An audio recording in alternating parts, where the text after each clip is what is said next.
Bonjour à tous, soyez les bienvenus pour cette nouvelle émission. Je reçois aujourd'hui un homme politique, écrivain et chercheur français qui a été ministre au cours des années 2000. Bonjour Azouz Begag.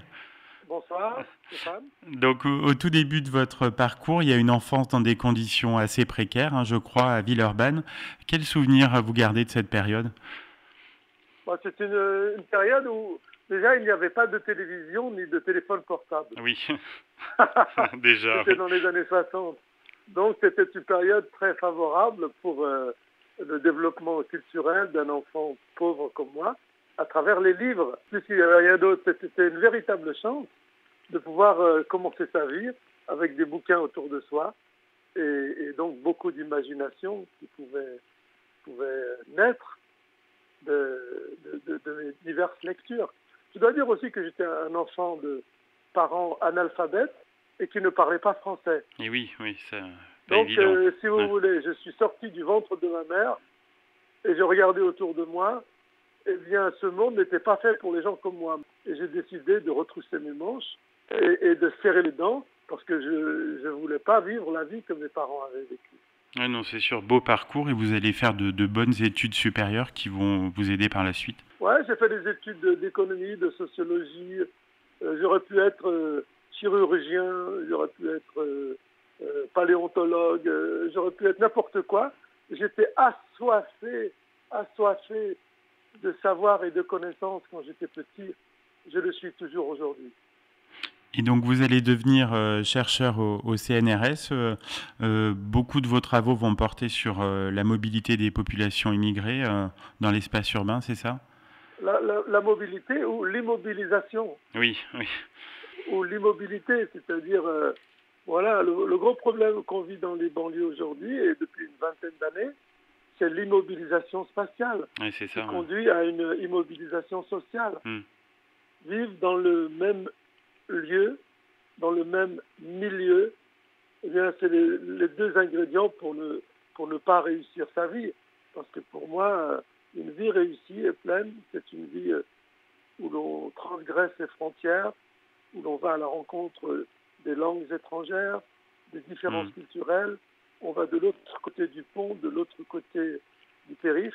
Et surtout, on va visiter Clermont-Ferrand. Ah bah absolument, ça c'est une évidence. Et ses volcans, bien sûr. Comment vous vous retrouvez membre du Conseil économique et social donc en 2004? Ouais, ça m'intéressait cette institution parce que elle n'était pas exposée et c'était un endroit où vraiment, je le savais par d'autres qui y étaient passés, il y avait une extrême convivialité entre des gens venus d'idéologies politiques et différentes et qui, malgré tout, trouvaient des accords pour pouvoir penser ensemble le fonctionnement de la République. J'ai envoyé une lettre de candidature à Jacques Chirac et on m'a répondu 2 semaines plus tard qu'on Oui, votre m'accueillait avec profil plaisir. était intéressant. Oui. Oui, c'est ça, on m'a accueilli avec plaisir. C'était la première fois qu'un enfant de pauvre des banlieues, Hmm. né dans un bidonville lyonnais, Oui. pointait sa bobinette Hmm. au palais du Conseil économique et social.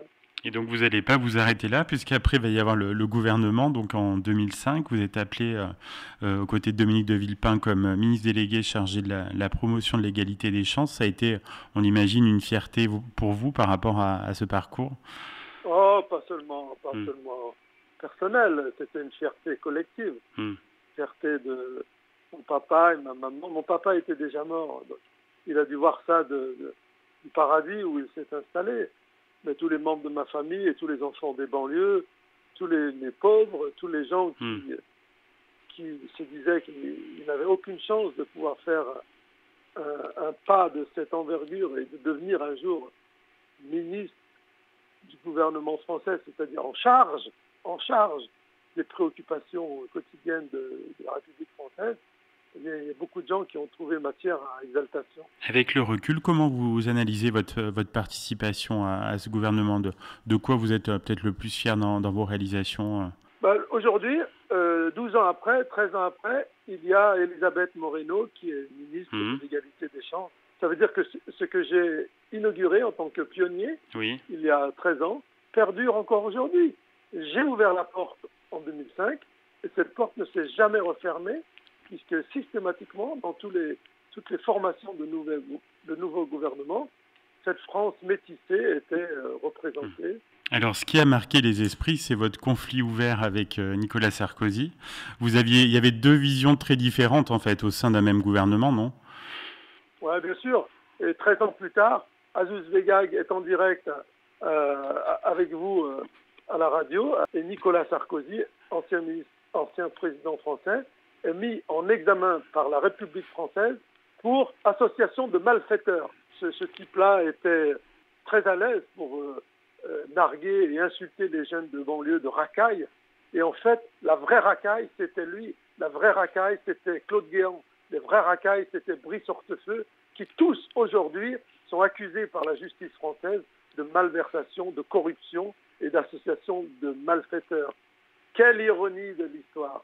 Azouz Begag vous parle en homme libre, aujourd'hui absolument libre, et qui a été, je l'espère, exemplaire du point de vue de toutes les valeurs de la République. Et ces gens-là, qui sont des voyous, des mafieux, sont aujourd'hui poursuivis par la justice de leur pays. Vous devez être déçu que Dominique de Villepin ne se présente pas donc à l'élection présidentielle de 2007. Oui, j'étais persuadé que Dominique de Villepin pour la France était ce que Barack Obama était pour les États-Unis. Une élégance, voilà, une élégance française. Une élégance non seulement politique, mais une élégance poétique aussi. Vous savez que Dominique de Villepin est un grand poète, un grand amateur de poésie à travers le monde. Et ce n'était pas tout à fait le cas de Nicolas Sarkozy, qui a été élu à sa place, avec, rappelons-le quand même, de fortes probabilités, aidé par l'argent de Mouammar Kadhafi, selon les dires de Mediapart et de Ziad Takieddine, qui l'a confirmé en tête-à-tête. Et donc vous, finalement, vous aviez choisi donc François Bayrou, qui correspondait peut-être à votre envie de dépasser le clivage gauche-droite? Bien sûr, parce que c'était tellement fatigant depuis 30 ans, 40 ans, de voir les mêmes caciques du Parti Socialiste ou de l'UMP répéter les mêmes illusions, dérouler les mêmes programmes bidons et s'opposer d'une manière systématique à toute proposition faite dans l'autre camp. Que l'une des solutions résidait dans la conciliation des bonnes idées de part et d'autre de cet échiquier politique et d'en faire une sauce qui était susceptible de faire se retrouver ensemble les Français, au moins au moment des élections, et d'avancer dans cette direction. C'est ce qu'a fait François Bayrou, c'est ce qu'a fait aussi, avec plus ou moins de fortune, Emmanuel Macron. Donc vous êtes aussi, Azouz, auteur de nombreux livres, vous avez écrit des scénarios de films, des chansons également, vous êtes ouvert à plein de choses en fait. Vous avez dit, j'aurais pu être chirurgien. Moi, j'ai commencé à l'âge de 5-6 ans à opérer des grenouilles et à faire des greffes entre des sauterelles et des grenouilles. Donc oui, j'aurais pu aller loin dans n'importe quel domaine. Parce que je suis un curieux. Je veux apprendre plein de choses. Ça fait avancer, oui. Ouais, je crois que c'est l'une des maladies de la jeunesse de notre temps. C'est que cette curiosité a disparu.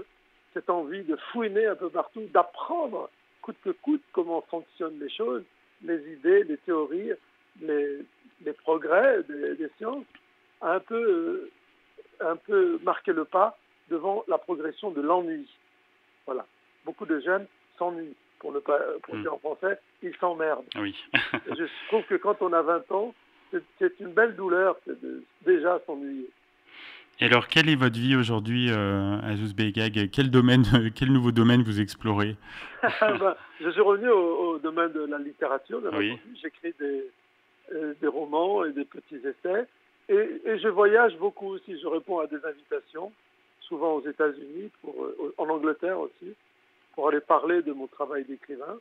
Et je dois dire que je suis absolument honoré et comblé de pouvoir très régulièrement rencontrer des classes d'élèves et faire œuvre d'historien et de pédagogue, parce que j'adore cela. Tous les jours, je travaille 4-5 heures à l'écriture. Je lis énormément aussi. Je lis énormément, ce que je n'ai pas pu faire avant, parce que je suis à la retraite depuis un mois. Et je suis désormais face à un océan qui s'ouvre devant moi, qui est l'océan de la liberté totale. Ce monde que j'ai toujours recherché, être libre, complètement libre de faire ce que je veux le matin à mon réveil et de décider de mon destin au jour le jour. Bah, vous nous faites envie. Merci beaucoup en tout cas Azouz Begag pour cet entretien tout en franchise. On n'en entendait pas moins de vous et à très bientôt alors. Merci, au revoir.